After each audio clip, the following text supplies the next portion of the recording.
As you can see, the storm has arrived. My last video was repairing the brake cable temporarily on my Cub so that I could plow this storm.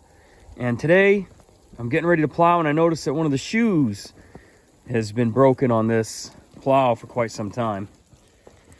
And I'd like to set the shoes down so that I don't tear up the earth because it's not really frozen yet. So we're going to take this shoe off and we're going to weld a piece on there to rebuild the shoe, and we're going to plow.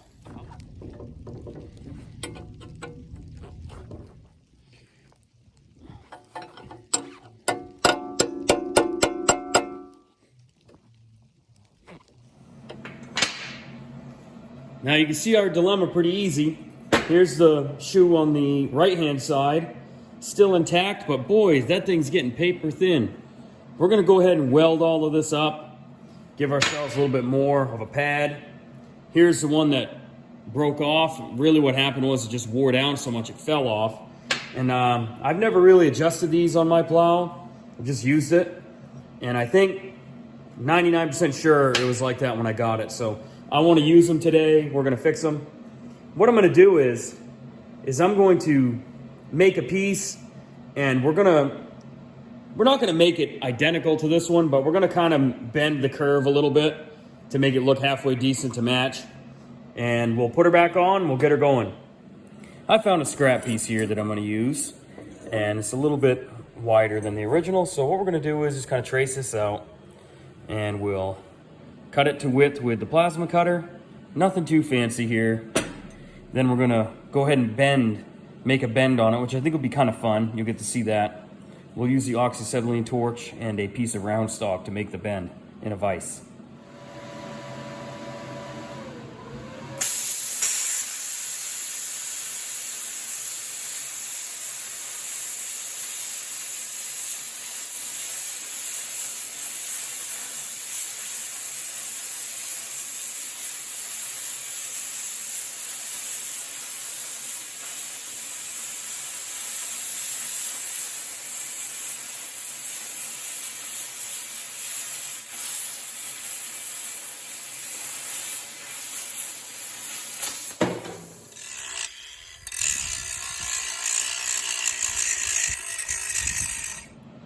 Now that I've cleaned that up a little bit, I have clamped a piece of round stock onto this vise, also supporting it with a little welding magnet.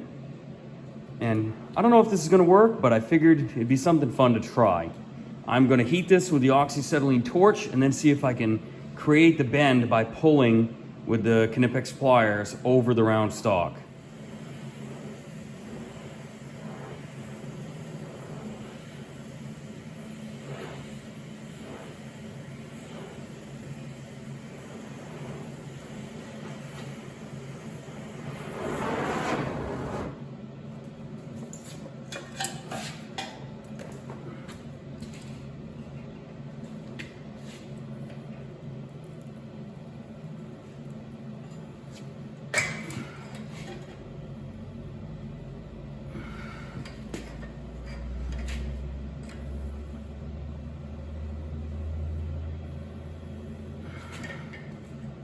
Okay, I like it.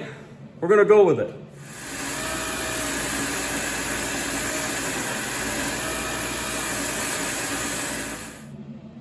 As Hannibal on the A-Team would say, I love it when a plan comes together. This plan is coming together. And what I think I'm gonna do is I wanna make sure that the overall length of the shoe is about the same, because I don't want one side hanging down way lower than the other. So in order to accomplish that, well, eventually here I'm going to grind like a 45 on here, and I'm going to match it into that point. I'm going to grind this back, you'll see that, put them together, and I can weld around. But first I'm going to build this one up to where I want it, so that I know what the overall length of this one is going to be, and then we'll match this one to it. The radius is not the same, obviously, from the original one to this one, but like I said when I started the video, it's not going to be identical to the other one, but it is going to be essentially the same thing in purpose and function. So hope you're enjoying it so far.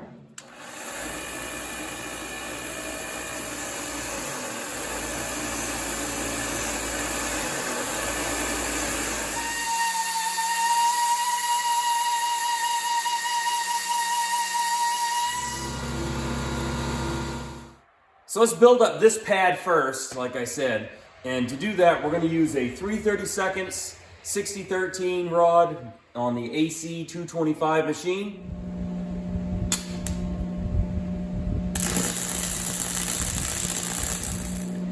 Had to turn the amperage down to 60 amps because 75 burned through that thin spot. I just built it back up.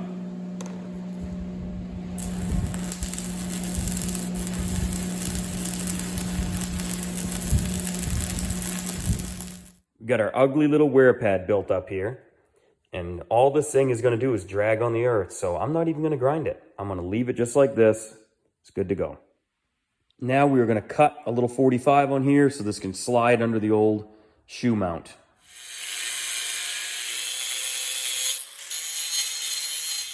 And this is kind of what it's going to look like in the end. We're going to tack it here, tack it on the other side, tack it on the top, and then I'm going to fill in this back side. We're going to install it.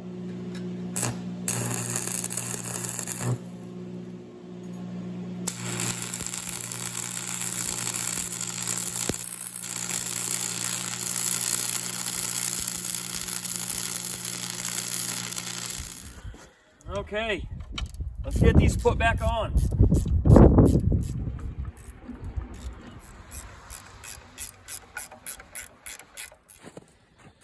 Okay, we can see that they're both touching. And if you raise it up, I have it set so it just barely is below the bottom of the plow blade. So it's going to help to keep that from digging in. Hope you enjoyed watching this video. Make sure you like, subscribe, and share these videos with your friends. This is Jeremy, Main Machinist Channel, Hiltz Machine Works. Until next time.